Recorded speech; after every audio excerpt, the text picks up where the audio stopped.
Hello everyone and welcome back to the channel. Today's MTG box analysis is going to be a little bit special because yesterday Old School MTG got his hands on some March of the Machine Aftermath collector booster boxes, even though they don't officially come out until May 12th. We'll start off by reviewing the pack anatomy of the set, then we'll take a look at what I've been able to determine is the inventory of the set distribution and eligibility assumptions, and then we'll take a look at eligible versus observed in the two collector booster boxes, review the non-foil and foil coverage, and take a look at the true duplication observed in the 24 packs. Then we'll close things out with a summary. March of the Machine, the Aftermath, will be available in 3 different products. First up is going to be the Epilogue boosters. Now each box will contain 24 Epilogue booster packs, but each pack will only have 5 cards, which means that a full box will net you 120 cards. 1 to 3 of the cards will either be rare or mythic, and 2 to 4 will be uncommon. Each pack will contain at least 1 foil and 1 showcase card. Next up is the collector booster boxes. These boxes will contain 12 booster packs with 6 cards each, plus a double-sided foil token from the original March of the Machine set. 4 of the cards in each pack will be either rare or mythic, and 2 will be uncommon. 2 of the cards will be etched foils, and 1 to 4 of the cards will be traditional foils. And based on the fine print on the bottom of the box, 2% of the booster packs will contain a Halo foil mythic. In addition to the Epilogue boosters and the collector boosters, Wizards is also going to have a bundle available. These will feature 8 Epilogue boosters, 1 foil alternate art promo card, 20 foil basics, and 20 non-foil basic lands. They're also going to get a spin down life counter and a storage box. Based on Old School MTG's 2 box openings, we've seen 47 different named cards. And based on that, I've come up with this inventory of cards. The main set has 50 total cards, with almost half of them being multicolor, only a single artifact and a single non-basic land, the Draneth Ruins. The set will feature the same 50 cards in a variety of different showcase frames, both in foil and non-foil.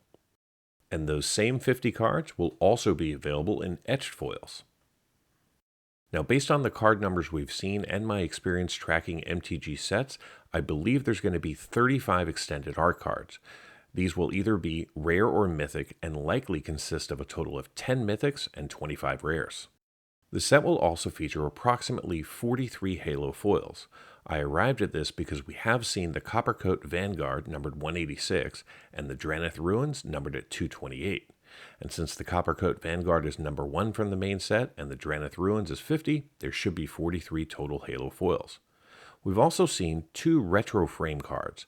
Both of these are rare so far, but neither of these have numbers, so it's really anyone's guess as to how many there will be, but I suspect we will see a full 50 of these as well. So putting it all together, the set distribution is going to look like this. And based on what I've been able to see so far, I think the pack alignment is going to break down like this. Epilogue boosters will be able to see all 50 of the traditional frame cards in both foil and non-foil, as well as the same 50 in showcase. I can't say for certain if you'll be able to pull an etched foil though, but I seriously doubt you'll be able to pull an extended art, or Halo foil, or even one of the retro frames.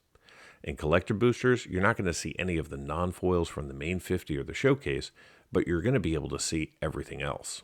Now let's put up the numbers of what we saw and compare that to what I suspect the eligibility of the set is going to be.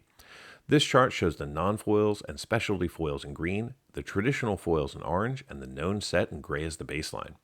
As you can see, each box has contained 24 etched foils, 7 to 8 non-foil extended art cards, and 3 to 4 Halo foils.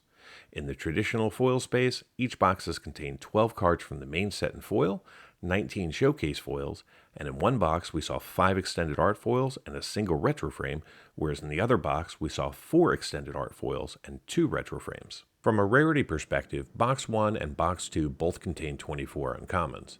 Box 1, however, contained 42 rares and 6 mythics, and Box 2 contained 41 rares and 7 mythics. Removing duplication and looking at true coverage, in the non-foil and specialty foil spaces, we've seen 68% of the etched foils, 34% of the extended art cards, and 16% of the Halo foils. In the traditional foil space, we've seen between 20 and 40% of the standard frame cards from the primary colors of Magic and foil, plus 52% of the showcase, 23% of the extended art cards, and approximately 4% of the retro frames. From a duplication standpoint, While there were a lot of repeat card names, we actually only saw 31 exact duplicates in these 24 packs for a combined duplication rate of 22%. However, Box 1 only had 3 cards repeated for a box duplication rate of 4.2%, and Box 2 saw 2 cards repeated for a box duplication rate of 2.8%.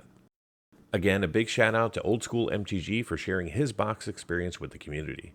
If you want to check out his openings, I'll put links in the description of this video.